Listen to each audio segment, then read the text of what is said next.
Good afternoon, everybody, and thanks for coming today. And it's my great pleasure to introduce Professor Stephane Hess from the University of Leeds. But you also have appointments at Delft, the University of Sydney, and the University of Cape Town. So Stephane is a professor of choice modeling. He's also the director of the Choice Modeling Center at the University of Leeds. And he's really a catalyzer. You know that I'm a choice modeler as well. He really is a catalyzer of the whole group, and he has been organizing the Choice Modeling Conference for 8 times. Yes. Yeah. So long ago. Yes. So it's really my great pleasure to introduce him and his talk today, which is impossible to pronounce, right? Because it seems like a typo. It's not really a typo, right? Choice modeling versus erased and machine learning, which is a great talk because, you know, in engineering, you're all assuming that everybody is doing machine learning, but not everybody is. In the social sciences, they're still pretty reluctant to use machine learning, especially in economics. I would say it's one of the most reluctant fields where they still think that it's not a good thing because it doesn't give you what we call the structural interpretation of the models. And then here we have Stephane. He's working in the combination of both. Thank you. Thanks, Ricardo. Well, that's pretty good the way you pronounced the title. I felt very evil putting that in there, but I thought, yeah. Okay, great. Thanks for having me. So I've got a lot of slides, but it's mostly graphs, and I've got very few equations today.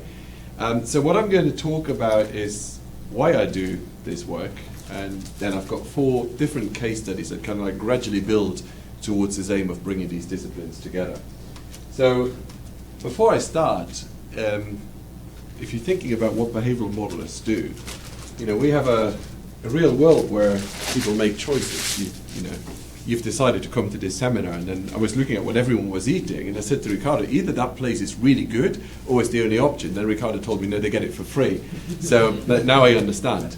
But people make choices in a real world setting, and all that I do in my work, and Ricardo does in some of his work, is to build mathematical models that try and replicate those choices that people make in reality and try and understand those choices as well and try and predict what people might do in the future if things were to change. Okay, so would you come to this seminar still next week if there were no free sandwiches, for example? Now, there are different aims when people model choices. So you might think, well, we're just trying to reproduce current choices. We're trying to build mathematical models that replicate what happens either in real-world data or even in hypothetical experiments that we rely on a lot in transport planning, for example. We're very keen on predicting future choices. So if we're working with policymakers or with industry, they want to know what will happen to demand if they introduce a new policy, if they change their products, and so on. We're also, especially when I'm working with psychologists, very interested in behavioral insights. So to really understand who chooses what and for what reason, and maybe also how can we change what that person chooses? How can we nudge them in a different direction? And then I think what sets the more economics side a bit apart is that we're also really keen on producing outputs that can be used for policy. So especially monetary valuation. So in transport, for example, the key one is the value of travel time. So to understand how much are people willing to pay to reduce their travel time, or are they willing to accept a longer journey in return for a lower cost? So I've been doing this for over 20 years and working in choice modeling, which you might broadly call like econometric modeling of behavior. And then about 5 to 10 years ago, I became interested in mathematical psychology, which I will from now on refer to as process models. And then more recently, like everyone, started looking at machine learning. And you know, where I've kind of come a bit full circle, at first me and maybe Ricardo as well and some other choice modelers saw machine learning almost as an existential threat. And we're like, you know, we don't want this, okay, because it's going to destroy what we're doing.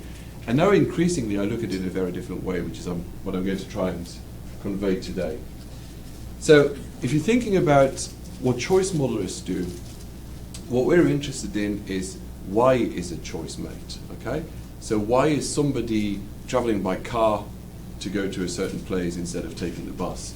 Why is somebody buying an iPhone instead of a Samsung Galaxy? You know, why is someone choosing a specific restaurant, buying a specific health insurance, and so on?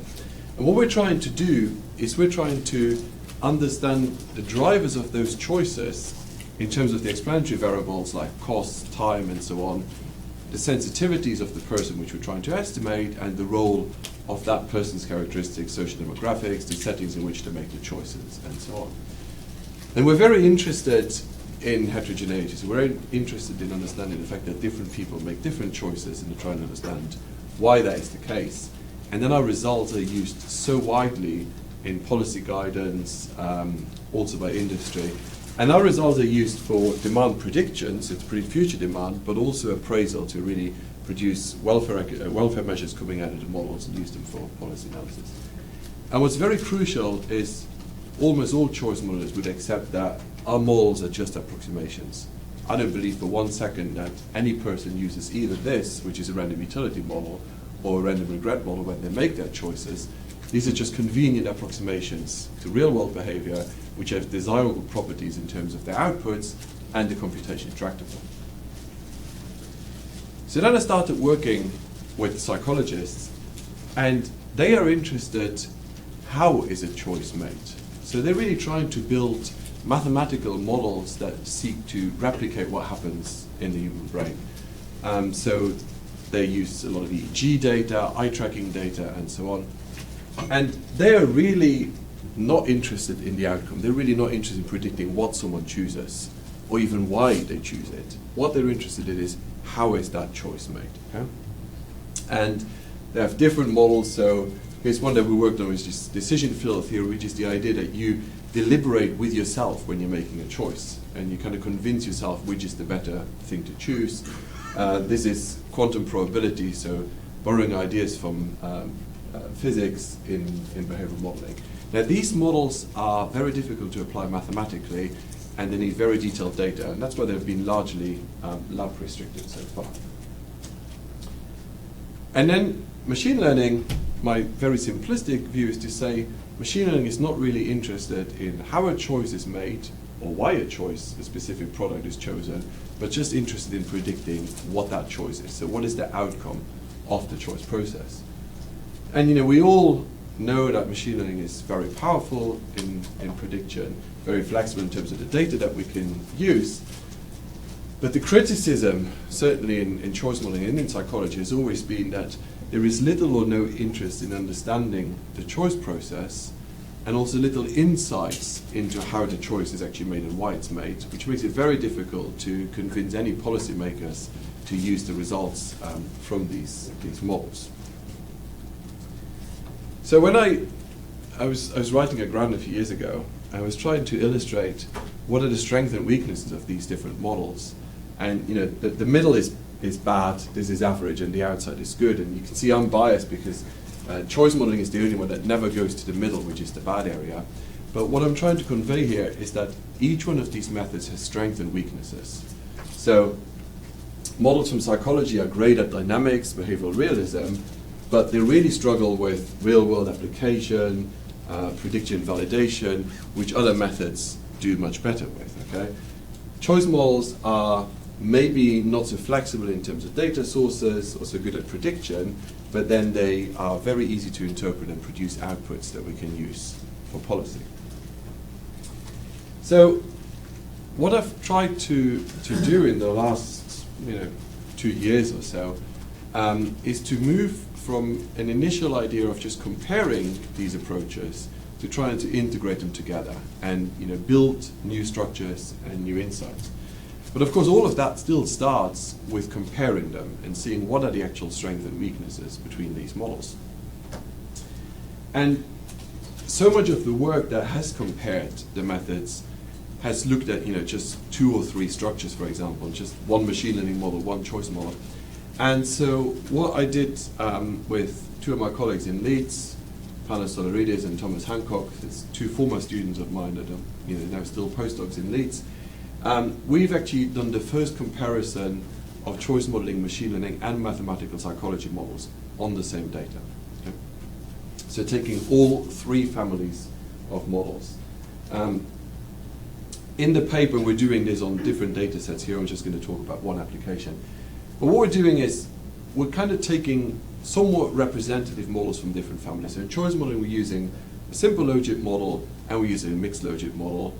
For mathematical psychology, we're using decision field theory, which is the deliberation model, and quantum choice models. And when I say including mixtures, that will be models that also account for the fact that different people have different sensitivities. And in machine learning, using bootstrap decision trees, random forests, and artificial neural networks. Now, the data that we're using here is pretty standard in terms of choice modeling, so it's a mode choice application. So it's trying to understand what mode of transport do people use for a given journey. And what's happened in transport is that we've kind of really embraced new technologies in terms of data collection for travel behavior tracing. And so this was a study we did 2016-17, where we gave people a sample of 540 people an app on their phone that was tracing their travel behavior for a period of 2 weeks. So every time they start moving, it starts recording. When they stop moving, it realizes, well, this is the end of a trip, and they ask them some questions about that trip. What are you doing here? Who are you with? And what mode of transport did you use? And the good thing is, by doing this for a period of 2 weeks, the app actually learns over time. And if Ricardo comes every day to Cornell and he walks here, after 2 or 3 days, it will stop asking. It might ask you to confirm that, hey, is it still work that you're coming here for? So what we're looking at is predicting mode choice. So we're developing models on this data, trying to explain the choice between, was it car, bus, taxi, and walking and cycling, and then trying to see how well do the different models perform. Now, one thing that choice models have certainly done very badly compared to machine learning is looking at validation. And so that's where what we're doing here now is we're splitting the data into estimation and validation, 70% and 30%. But I've always been very skeptical about out-of-sample validation when the out of the other sample, the validation sample, is really coming from the same data generating process. So one thing we've also done is we first did this randomly, but then secondly, we looked at the distance split, and 70% of the journeys were below 6 kilometers. And so we've also looked at, well, what happens if you train the models on the short trips and you predict for the long trips? Okay? And I think Ricardo certainly already predicts what's going to happen here. So we're then comparing the models using hit rates, which choice models are very critical about, but which machine learning uses a lot. So it's actually giving an advantage to machine learning here, as I'll explain in a bit. In the paper, we're also looking at the average prediction probabilities, which is more in line with what we're doing. And then finally, elasticities, because even the non-behavioral models, even though they can't produce measures for economic valuation, all of these models have a softmax, so they can all be used to produce elasticities to look at, well, what is the model predicting if I'm increasing cost?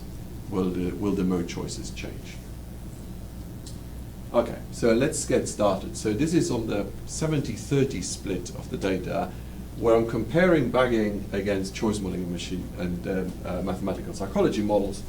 So if we start off by looking at the choice models and the psychology models, the black line, they almost performed exactly the same as each other. And they perform a lot worse than bagging, okay? As you'd expect. But if I look at validation, so on the 30% sample, which was randomly produced, the bagging models lose a lot, the behavioral models lose out very little. They're still worse than the machine learning models. The same thing happens with random forests, and the most worrying one is with the neural networks. It gets worse in a minute, where we're really seeing that the more neurons we give it, the more there is a gap between the training sample and the validation one. So this is on the 70-30 split, and I'm not so worried yet here, because the machine learning models still perform better than the choice models, even on the holdout sample. But if I look at what we're really interested in a transport setting, is to predict outside distribution. If I train the models on the short trips and I predict the long trips, the choice models lose out a bit in prediction, as you'd expect, but that gap is much bigger for the machine learning models, whether it's bagging random forest, or the neural networks, okay? So this kind of reinforces this early, preconception that machine learning models will do very well on replicating behavior in the data that they're trained on, but what if we're interested in, going outside that, which is what we're very interested in transport planning, for example. But the other thing is, what if we're actually trying to infer anything about the behavior for policy analysis? And a key thing in transport is that we're looking at elasticities. So we're looking at elasticities to understand how will demand change if costs increase or if travel times change. And what I've got here is I've got two elasticities. I've got the car cost elasticity on the left panel and the time elasticity on the right panel. Okay, so they're all negative because if I'm increasing cost or if I'm increasing time, demand will go down for car, journeys will switch to other modes in a mode choice setting.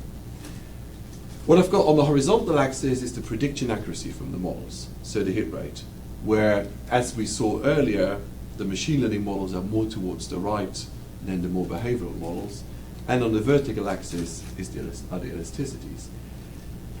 And the behavioral models, so DFT and MNL, they're pretty similar to gather here and also here, and the others fluctuate all over the place. Okay, and we did this on some other data sets where we actually saw that the machine learning models give very, very low elasticities, very close to zero.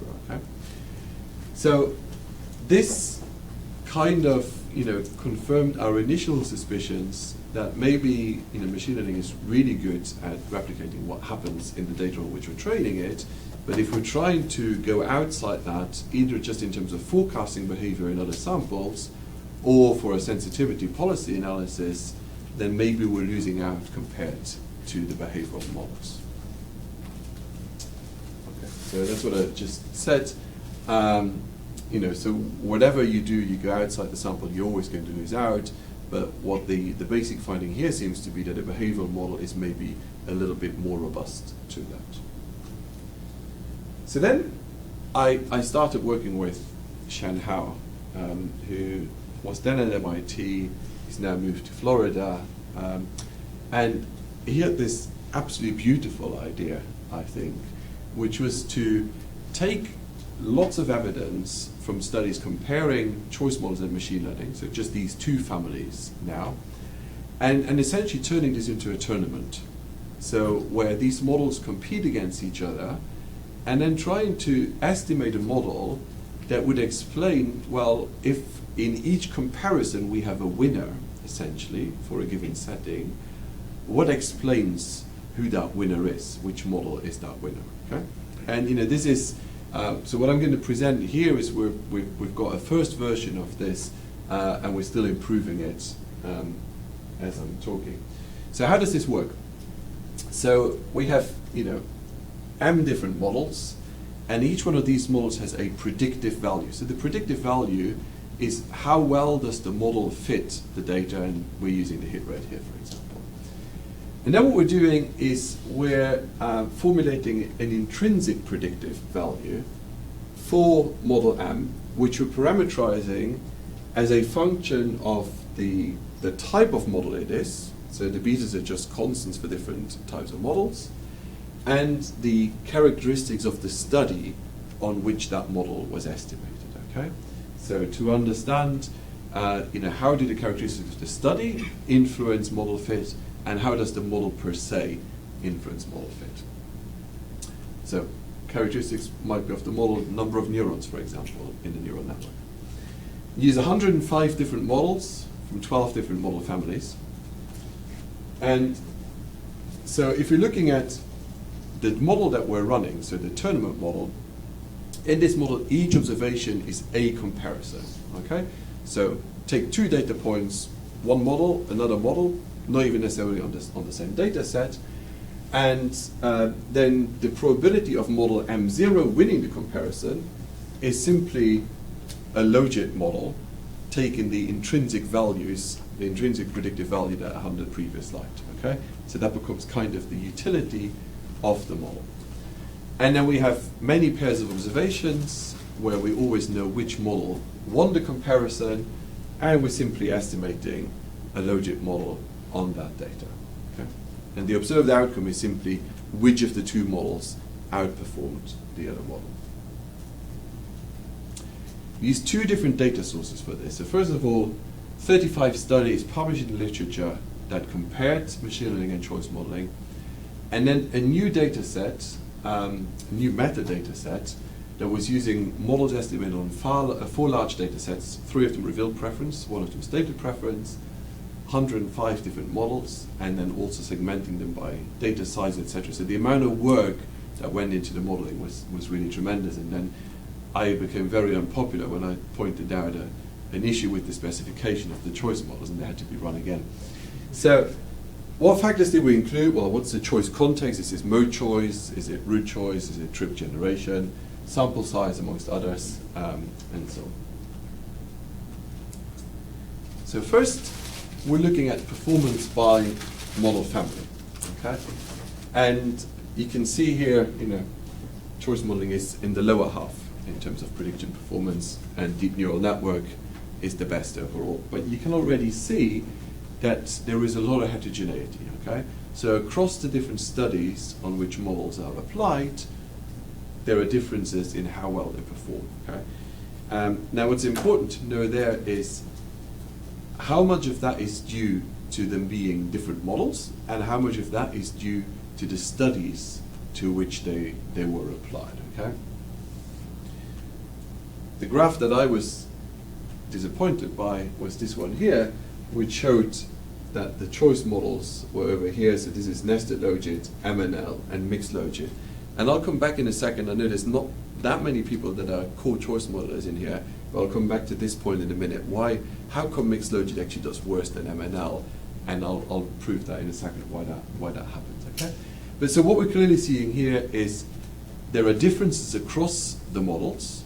Okay, and then even within each model type, there are differences as a function of the study and as a function of the settings of that model. So when we ran the meta model, so we did this on the literature data and on the new data that we generated. And each time we had 2 models. So we had a model that was simply, so NC means no contextual effect, so just looking at the constants, okay? Just the model families. And then the bottom part relates to the contextual effect, so where was the data collected? Was this car ownership? Was it trip purpose? How many alternatives? Sample size, and so on. Okay. So I'm not going to go into the details of interpreting these different parameters, but what we already see here is that both things matter. The type of model matters, and also the setup of the study and the setup of the model, as you'd expect.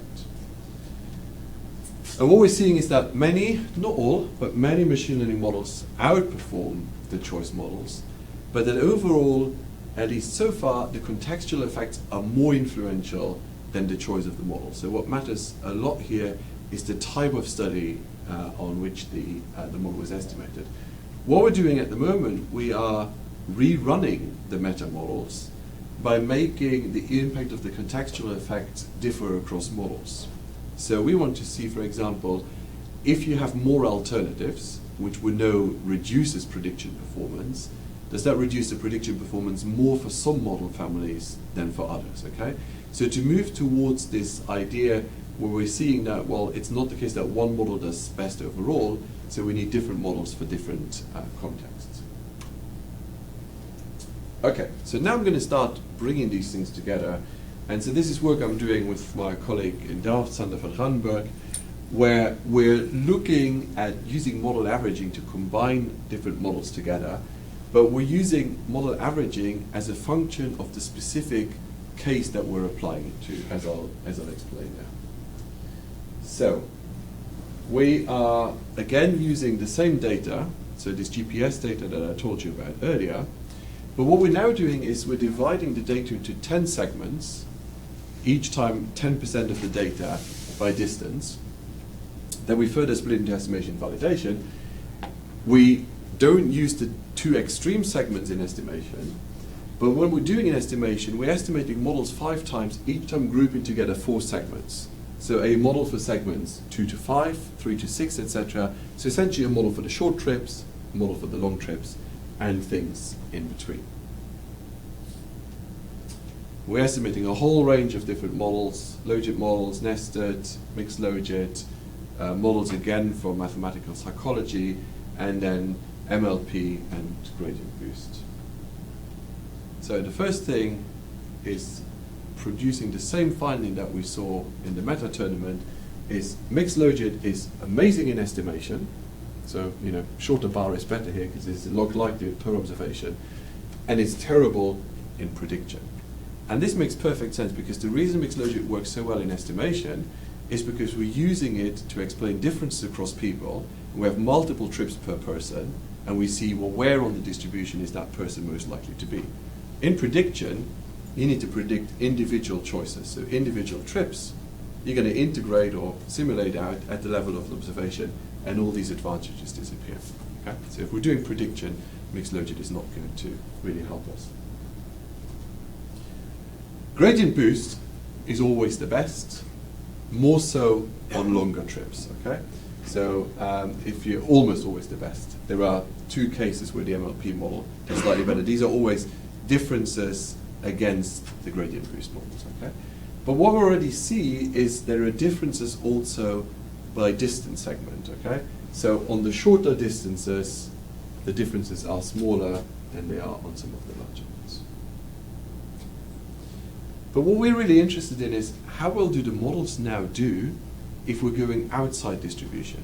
So let's imagine you've estimated a model on short trips, and then your policymaker asks you, yeah, but I want to go slightly further in prediction. I want to understand what will happen to the longer trips as well.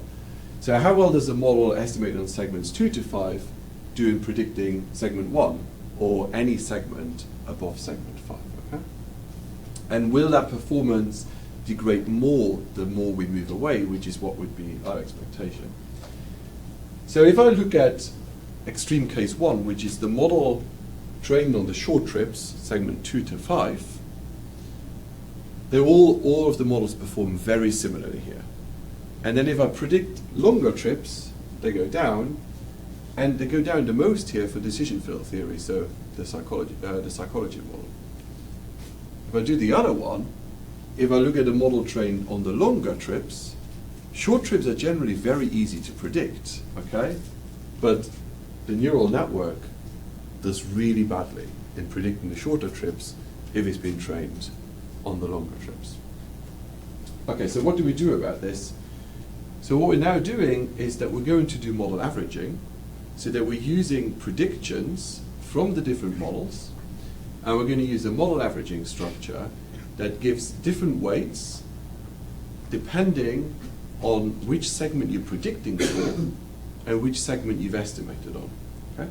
So the idea is that if you're going to be predicting trips in the same area as where you've estimated the model, surprise, surprise, you're going to give almost all of the weight to the machine learning models. But the further you move away from that distance-wise, the more weight you will give to the behavioral models. At least that was our a priori expectation of what would happen. So we are in the model averaging, we estimated constants for the different models, okay? And then we're looking at a continuous effect of distance below the model and the distance above the estimated segment. So first of all, if we're looking at what is the weight assigned by segment. So if you're making a prediction within the segment, so within the same kind of distance segment on which you've estimated the model, then look at it here, MLP gets most of the weight, XGB gets some, but then the nested logit actually does pretty well too. Okay, so it's a key model in transport planning. But if we go below the segment, so if we're going to predict much shorter trips, then a very simple logit model with a log transform of the attributes gets almost all of, well, gets more than half the weight.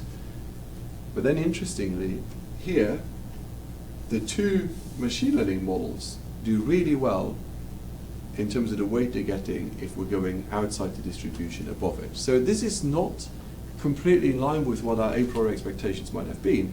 This is on one data set. We're getting exactly the same findings on a different data set with in a different city, different modes of transport.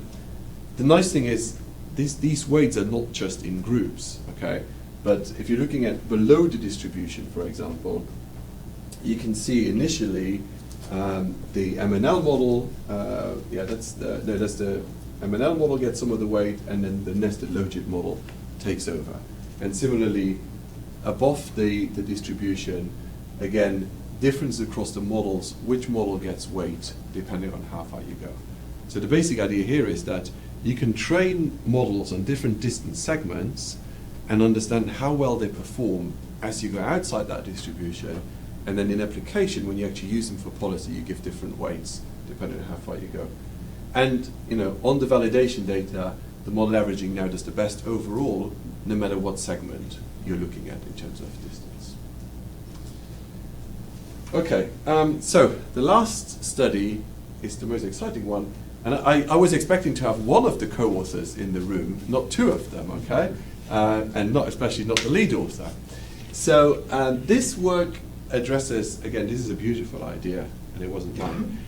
This work addresses the issue that has been really at the forefront of choice modelers' minds about the limitations of machine learning algorithms, which is that they are great at replicating what happens in the data, but they don't have a behavioral foundation, so maybe when you predict outside the box, they will violate core behavioral assumptions.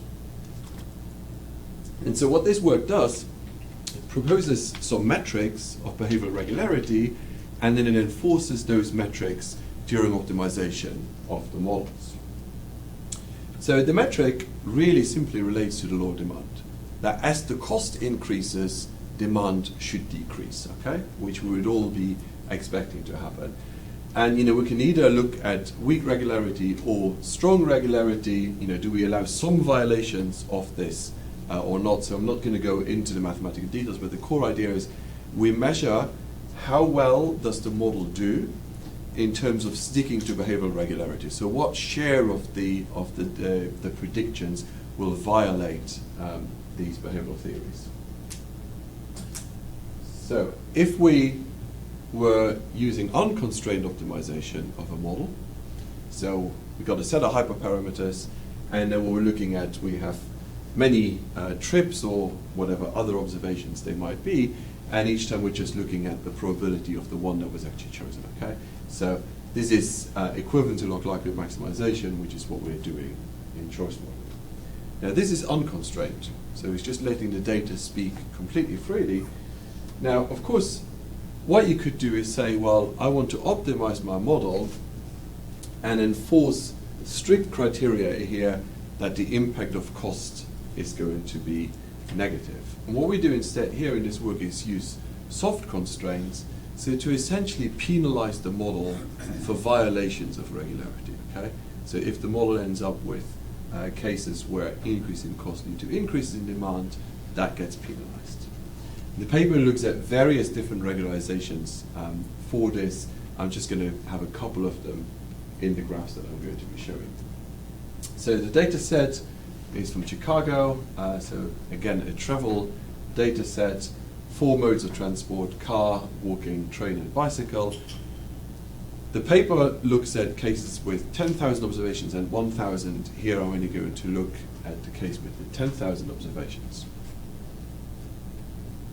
And I think this slide just tells you that there is hope in terms of using machine learning for things that still have a behavioral dimension and are realistic. So if you're looking at the first column here, MNL model hit rate 72%, look like at minus 2,058, but perfect in terms of regularity. Our cost coefficients are negative, so it will always lead to a reduction in demand if the cost increases. And if we just train a neural network on this data without imposing any constraints whatsoever, the hit rate is a bit better than the MNL. The log likelihood is actually quite a lot better. But then if you're looking at regularity, this model does not do very well in terms of adhering to the rules of the math. No matter which regularization is applied to the model, we lose a bit of log likelihood, not very much in the grand scheme of things, but look at the benefit in terms of the behavioral realism of the models. Now, it's not perfect, okay, but it is much closer to perfect than to where it was before, okay? So this shows you that we can impose these constraints during optimization at the cost of a little bit of prediction performance, but at the benefit of much increased realism in terms of behavior. And this is really best explained in this simple graph here, where the red line is car, and if we're looking at increases in the cost of car, a logit model will very nicely show you that the demand for car goes down, the demand for the other modes goes up. The deep neural network without any kind of constraints on it gives us quite a different picture, and you can see cases where it goes up. And if we start looking at having the regularization imposed on it, we're getting patterns that are much more behaviorally realistic. Okay? We should talk about the fact that the green and yellow are flipped around between the MNL model and the regularized neural network. Now, of course, the more you impose constraints, the more you're going to lose out somewhere else, okay? And what you can see here across different types of regularizations, if you become stricter in terms of the penalty you impose, which is with the log of lambda here, which was the parameter that was applied to the violations, you can see that the log likelihood goes down. And so it's a question of finding this sweet spot that obviously what we're interested in is the green and blue lines here going up, but without an undue decrease in the red line or in the yellow line down here, okay? So this is kind of this area here. You don't want to go too far in terms of how much you penalize the model. Okay, so this works really well. Now obviously there is a substitution effect between prediction quality and how much you impose regularity, but I think this is a very important first step in the direction of making these models more behaviorally realistic. Okay, so conclusions. Machine learning are very powerful tools. I'm no longer scared of them. I no longer see them as an existential threat. But I think this behavioral realism is still an issue. I don't think for one second that it's going to become a point where transport policy planners, for example, are going to be happy to not have any behavioral foundations or any behavioral models and just use models of machine learning. So choice modelers now really need to engage with this and see these techniques not as replacing what we're currently doing, but improving what we're currently doing. And the flip side is clearly also being shown here that the last study was only looking at machine learning and how we can improve it, but the model averaging one, for example, was clearly showing us that there is still space for the behavioral models as well if you're going in prediction, if you're going out of distribution. Okay. Now, I have talked really only about prediction. There is also work happening in substantive outputs, so actually producing measures that policymakers can use in appraisal. That's a much harder challenge, okay? Because that's where the models that we use in choice modeling are grounded in microeconomic theory, so they have the desired properties immediately, and anything else will tend to be context dependent, will tend to have some violations, so there is a lot of work to be done there. Okay, and we've got time for questions. If anyone's wondering, this is Apollo. This our software in Leeds that we've written for choice models. Thank you. Thank you.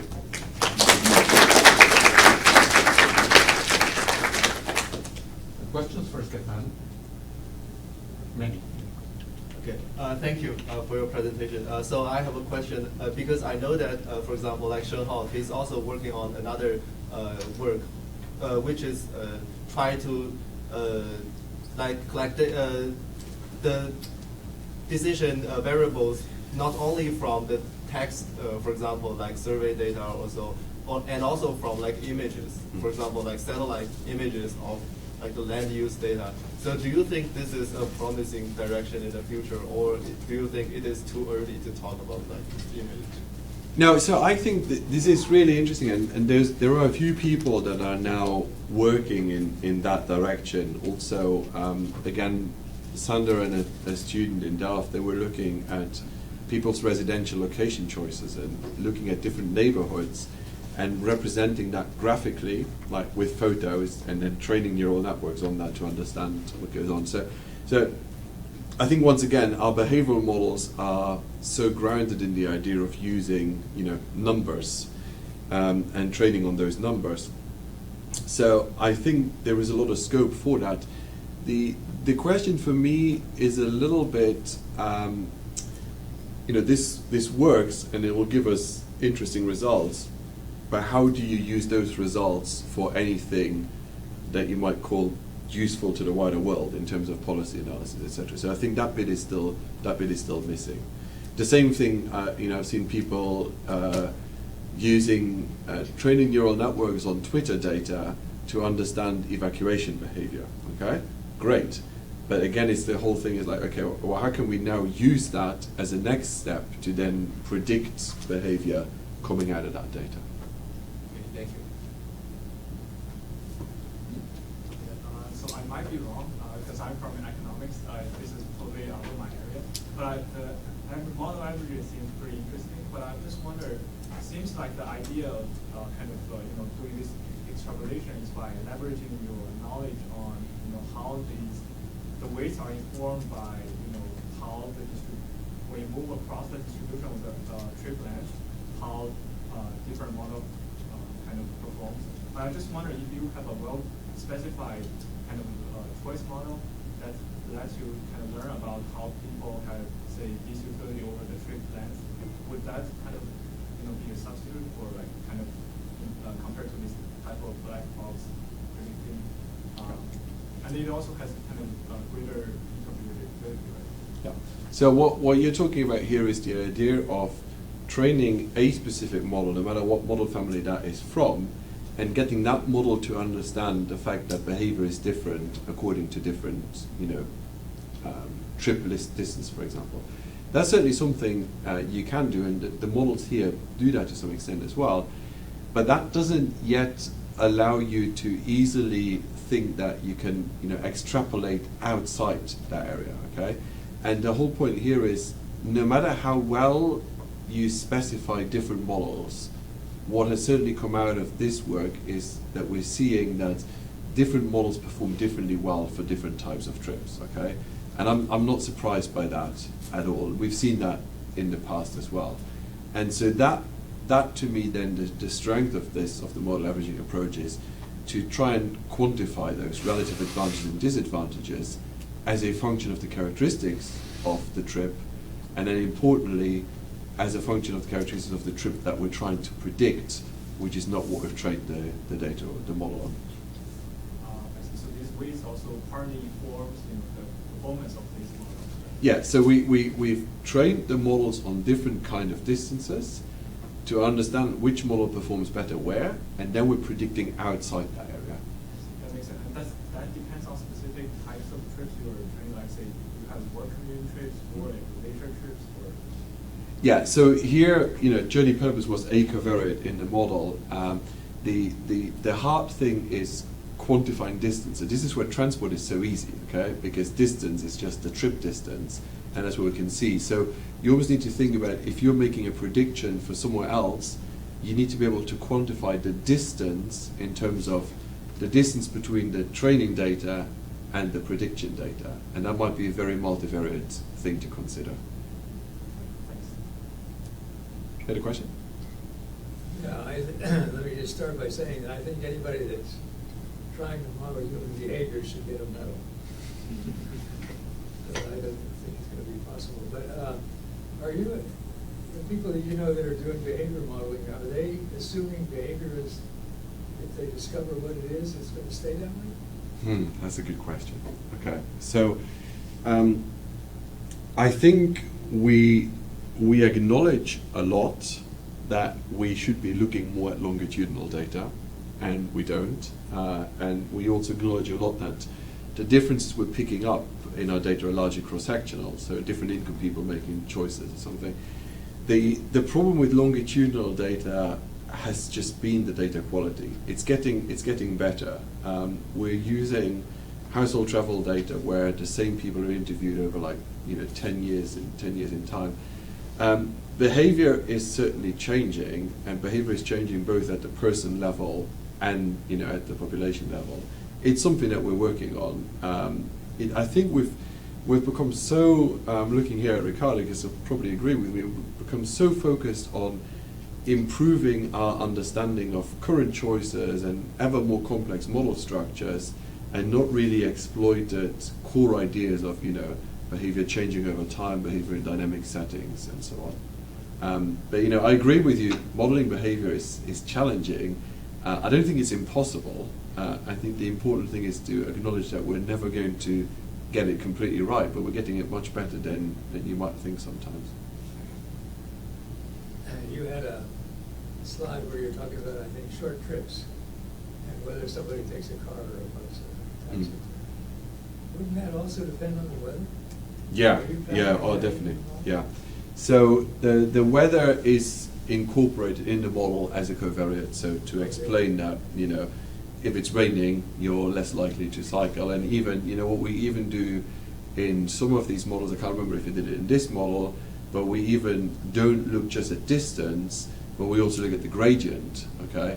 So that, walking down into Ithaca, coming back up are two different propositions, especially late at night.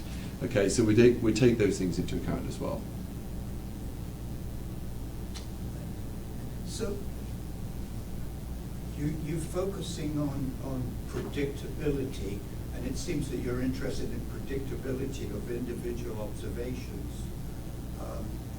I'm not sure that that's the most important thing. That basically with an econometric model, you want the structure, and you want the structure to be stable. So I trade off quite a lot of predictability to have a stable structure that sort of, answering Pete's thing, goes into the future, sort of holds up. Yeah. I'm not sure whether things exist like that, but I think that's the ideal. So can you say, how does what you're proposing improve my structure? Yeah. So my hypothesis is there once again that having the structure like a firm behavioral structure or econometric structure makes the models much more robust if you go outside the box. And here, I've talked about using short trips to predict long trips. Years ago, I had a PhD student looking at temporal transferability, making predictions 20, 30 years into the future. And what we saw there is that the simpler models perform much better than the more complex models. Much better, okay? But the whole point here is then, well, policymakers are interested in a mix of different things. They're interested in predicting for tomorrow, and they're interested in predicting for 30 years down the line.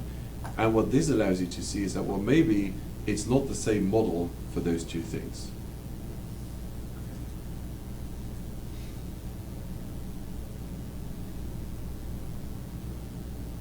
When you're in Delft, is it TU Delft? Yeah, it's TU Delft. What department? So it's one of the transport groups. It's the one in the management department. Delft has 3 transport groups, which is very interesting. Yeah, so it's the management one. TBM? Yeah. Oh, really? I love going there. It's a great place. Gretchen? Yeah, I wonder, nowadays, people predict the interaction between the human driver and the autonomous vehicle. So is a model, a choice model, can be used to predict the human driver's behavior, to better optimize the autonomous vehicle car use? Yeah. So this came up in my first meeting this morning. I think this is very interesting, and it's the whole idea of how do autonomous vehicles need to have an idea of how humans react to them, but also vice versa. Humans will have different preconceptions about how a machine will react as opposed to a human. So this is really interesting, and I think I've talked a little bit with people working with autonomous vehicles with the idea of, well, what would happen if we put more, behavioral models into the autonomous vehicle in terms of, making predictions about how the humans will interact with them. I don't think much has happened in that area yet, but it's certainly very interesting. It's the same thing. I had a conversation with a PhD student in Scotland a couple of months ago. He's built a robot, and it's a robot that will help you in the kitchen and to pass you ingredients, okay? And he's trying to train that robot to understand recipes, but also take cues from the human in terms of, well, is the human now expecting help or not, or is he going to get annoyed at me? So there's a lot of stuff that needs to happen there. Let's thank Stephane again. Thank you. Thank you very much.